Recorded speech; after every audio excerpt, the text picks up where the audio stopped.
আসসালামু আলাইকুম। সবাই কেমন আছেন? আশা করি সবাই ভালো আছেন। তো আমি আজকে আপনাদের সাথে আমার নতুন আরেকটি ব্লগ ভিডিওর গল্প শেয়ার করব। এমন একটা দিনের গল্প যেটা আমি কোনো দিনও ভুলব না। সেটা হলো লালাখালের প্রথম যাওয়ার গল্প। সেই দিন ভোরবেলা ঘুম থেকে উঠলাম একটু তাড়াতাড়ি। সিলেটের বুড়ে একটু ঠান্ডা ঠান্ডা বাতাস।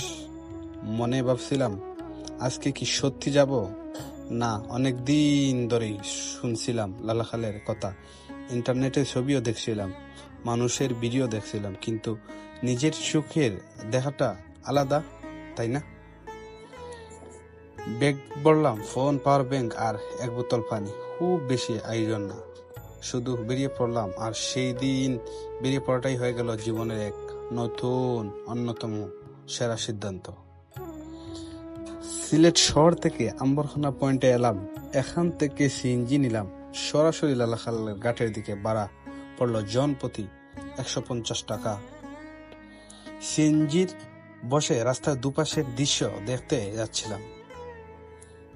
সিলেটের সবুজ চা বাগান, ছোট ছোট পাহাড়, মনটা আগেভাগেই ভরে গেল।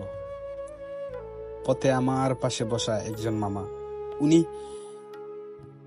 বলে উঠলেন প্রতি মাসে একবার তিনি নাকি সেখানে যান। আমি জিজ্ঞেস করলাম কেন এতবার? উনি হাসলেন, বললেন যে একবার যায় সে বারবার যায়। তখন বিষয়টা আমি বুঝিনি, পরে বুঝলাম মোটামুটি 35 থেকে 40 মিনিটের পথ। দূর থেকেই যখন প্রথম নদীর নীল রং চোখে পড়ল, আমি আক্ষরিক অর্থেই একটু থেমে গেলাম। এটা কি আসল? এই রং কি সত্যি পানির রং? কাটেই নেমেই চোখ আটকে গেল। এটা কোনো ফিল্টার না, কোনো এডিট না। এই রং আসলেই এরকম নীলাভ সবুজ, একদম কাছের মতো স্বচ্ছ। নিচের পাথর দেখা যাচ্ছে, মাছ দেখা যাচ্ছে। আমি হাত দিলাম পানিতে, ঠান্ডা, মিষ্টি, পরিষ্কার, আর রঙের রহস্য।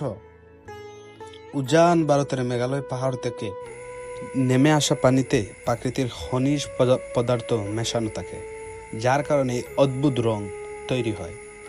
আর এই পানি এতটাই স্বচ্ছ কারণ কলকারখানা নেই, দূষণ নেই। চারিদিকে তাকালাম, এক পাশে চা বাগান, অসীম সবুজ, আরেক পাশে পাহাড়ের সারি, আর মাঝে এই নদী বয়ে যাচ্ছে একদম নিঃশব্দে।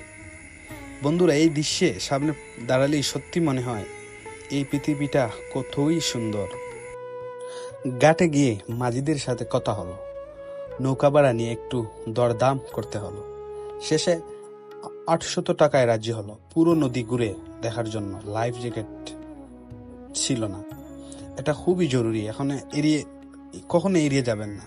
নৌকা ছেড়ে দিল, ইঞ্জিন শব্দ আর বুক চিরে এগিয়ে যাওয়া। মনে হচ্ছিল সময়টা থেমে গেছে। দুপাশের পাহাড় আর গাছপালা, মাঝি নদী, পাখি উড়ে গেল। নদীর পানিতে ছায়া ফেললো। মাঝি কাকু বললেন এই নদীর নাম সারি নদী, উজানে গেলে বাংলাদেশের ভারত সীমান্ত। আর দূর যে পাহাড়গুলো দেখা যাচ্ছে সেগুলো মেঘালয়ের পাহাড়। এই কথা শুনে একটা অদ্ভুত অনুভূতি হলো। এই একই পানি পাহাড় থেকে বেয়ে এসেছে, দেশের সীমানা পেরিয়ে আমার কাছে পৌঁছেছে। নৌকায় বসে আমি শুধু চারিদিকে তাকিয়ে থাকলাম, কোনো কথাই বলতে ইচ্ছা করলো না, শুধুই অনুভব করলাম। নৌকা থেকে নেমেই হেঁটে গেলাম পাশের চা বাগান।